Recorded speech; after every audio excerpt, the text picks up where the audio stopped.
कहाँ के साथ अन्याय, क्या यादव के घर का कोई आदमी बंद होता है इस तरीके का? तो क्या इसी तरीके से रहते? अब तक तो बहुत कुछ करते हैं लोग। आजम खां हैं 4-5। मैं तो अपने को सौभाग्यशाली मानता हूं कि 70 साल पे वो जातियां जो जातियों के आधार पर सताई गई हैं और जो गौरवान्वित जातियां रही हैं, जो गौरवशाली इतिहास रहा है और वो शोषित वंचित रही हैं, सबका हिस्सा लूटने वाले जो नेता थे, आज कम से कम जातियों पर चर्चा तो शुरू हो गई। चाहे न्यायालय से होगा चाहे कहीं से हो, न्यायालय के उस आदेश का सम्मान सबको करना चाहिए।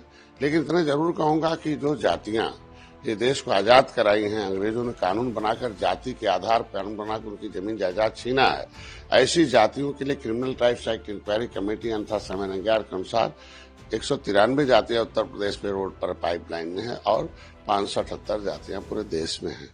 ऐसे में सामाजिक न्याय समिति का रिपोर्ट कहती है कि 23% में जो है लेदरमैन और 27% में मिल्कमैन का कब्जा है। तो अगर मिल्कमैन का है, लेदरमैन का, तो अदरमैन का हिस्सा कब मिलेगा? अगर वो जातियां एक नहीं होंगी, अपनी आवाज नहीं उठाएंगी, अगर जातियां अपने हिस्से की बात नहीं करेंगी, अगर वो जातियां इकट्ठा होकर प्रदर्शन नहीं करेंगी, अगर वो जातियां इकट्ठा होकर अपने हिस्से की मांग नहीं करेंगी, नहीं बताएंगी कि यार भाई जब जाति प्रमाण पत्र संविधान में देने की व्यवस्था है अनुसूचित जाति के, पिछड़ी जाति के, तो जब संवैधानिक व्यवस्था जाति प्रमाण पत्र देने का, तो जातियों में जिसका हिस्सा दिया गया तो मैं तो ये कहूंगा कि सरकार को अपील में जाना चाहिए और इसमें इन जातियों के साथ सरकार को खड़ा रहना चाहिए। जाति रैली, जाति हिंसा, जाति विरोधता, जाति के आधार पर टीका टिप्पणी, इस पर रोक लगना चाहिए, बंद होना चाहिए कि जातियों के आधार पर लोगों को धमकी देना, लोगों को धौंस जमाना, जाति के आधार पर लोगों को भेदभाव करना। जो सरकार ने इम्प्लीमेंट किया है कि जाति रैली ना हो जाती, ये बेहतर कदम हमको लगता है कि बहुत अच्छा नहीं है, इस पर विचार करना चाहिए और न्यायालय का आर्डर है तो अनुपालन करना है, लेकिन न्यायालय के उस फैसले के खिलाफ सरकार को अपील में जाना चाहिए कि वो जातियां जो सताई गई हैं उनका क्या होगा। आप सत्ता में हैं, निश्चित रूप में चिट्ठी लिखूंगा, इस पर अभी विचार कर रहा हूँ, अपनी पार्टी के लोग साथ एक बैठक करूंगा, क्योंकि हम तो निर्बल इंडियन शोषित हमारा आमदला, हमारी जाति का निर्बल कौन है?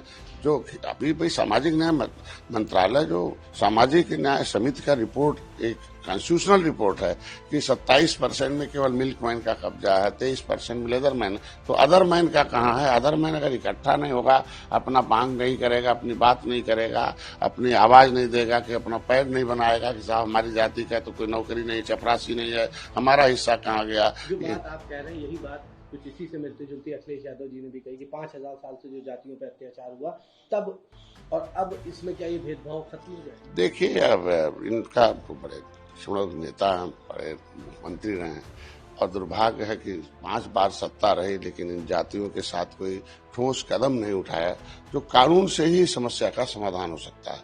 अब कानून की कलम मिलने के बाद भी अगर इन जातियों के साथ अन्याय, उनके समय उनके कानून से खुद ही भाई जो उनके माँ के कोख से चरवाह पैदा होते तो कलम चलाने वाले हैं, तो जिनके माँ के कोख से अंग्रेजों को मारने के लिए तलवार लेके पैदा होते थे, उन जातियों का क्या हुआ है?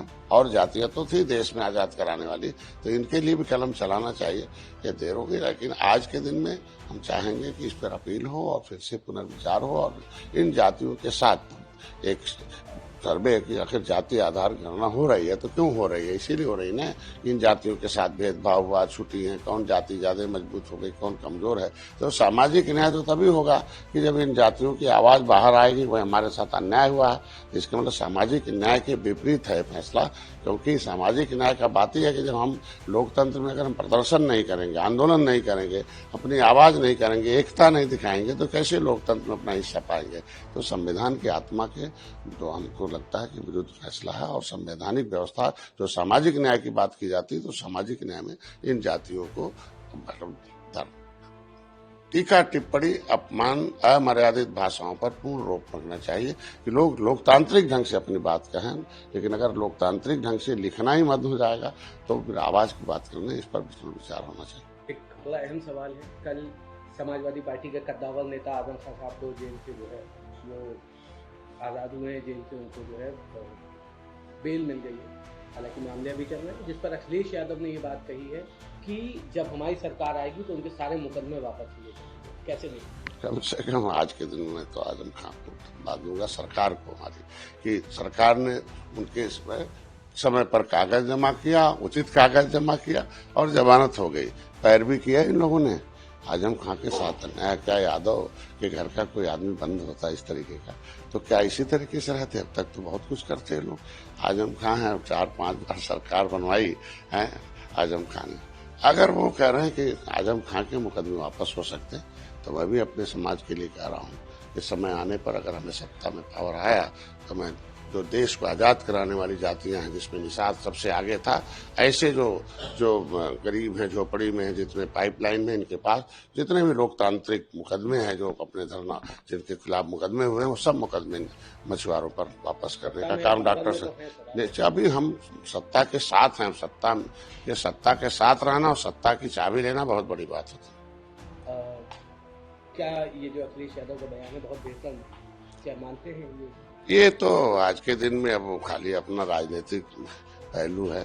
जाना चाहिए था समाजवादी पार्टी को और रिसीव करना चाहिए था। कोई आजम खां से उनकी दुश्मनी नहीं थी इतनी कि इन्हें बड़े नेता थे आजम खां, तो बड़े नेता समाजवादी पार्टी का किसी नेता को उनके पास जाना चाहिए।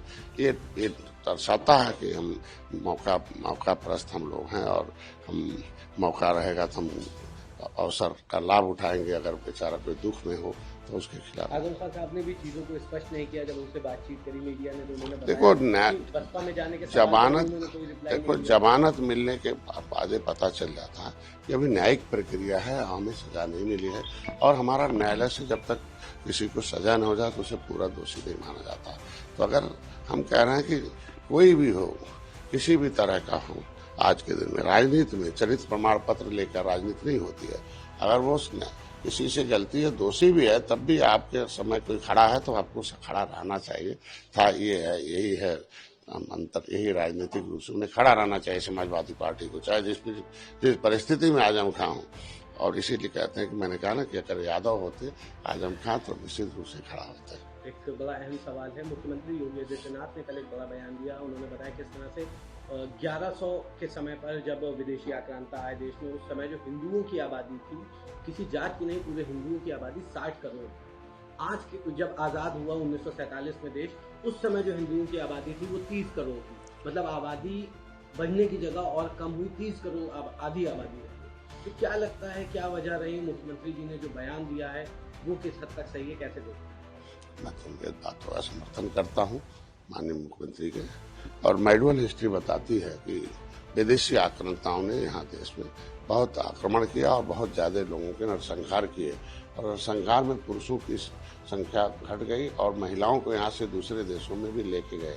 तो इस तरीके से मेडुअल हिस्ट्री में बताया, लेकिन उसके साथ एंशिएंट हिस्ट्री भी लोगों को देखते हैं तो पता चला कि ऐसे ढेर सारे देश के मूल निवासी जातियां हैं, जो आदिवासी जातियां हैं, जो आज भी नेफ्त में हैं, उन्हें भी अवसर प्रदान होना चाहिए। निश्चित रूप से आक्रांताओं ने यहाँ आक्रमण किया। आक्रमण करने के बाद 750 वर्ष तक गुलाम रखा और 350 वर्ष अंग्रेज गुलाम रखे। इसमें हमारे देश के जो इस देश की मूल भावना भारतीय संस्कृति के जो प्रचारक और संबंध